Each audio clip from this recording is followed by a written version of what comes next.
I moved into my new apartment last month, lured by the cheap rent and the charm of the old building.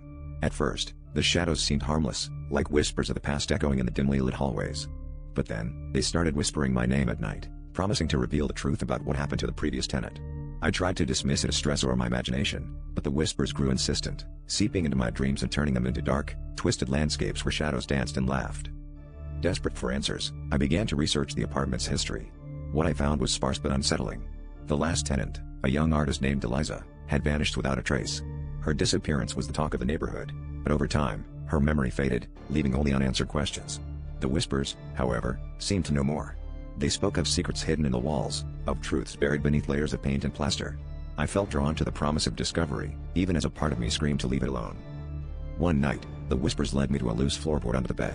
With trembling hands, I pried it open to find a small, dust-covered box. Inside were paintings, vivid and haunting, depicting scenes from my dreams, shadows moving with malicious intent, eyes watching from the darkness. Among the paintings was a journal, Eliza's journal, filled with sketches and ramblings about the shadows and their whispered promises. Her final entry was a chilling warning: the shadows know. They always know. As I read those words, the shadows around me darkened, their whispers rising to a cacophony. They promised to reveal the truth, but I realized too late that the truth was a trap. The shadows were not remnants of the past but hungry entities, feeding on fear and despair. The last thing I remember before everything went black was the feeling of being enveloped by darkness, as if the shadows had finally claimed me as they had claimed Eliza. Now, in the rare moments of clarity, I hear the whispers calling a new name, luring another soul into their grasp.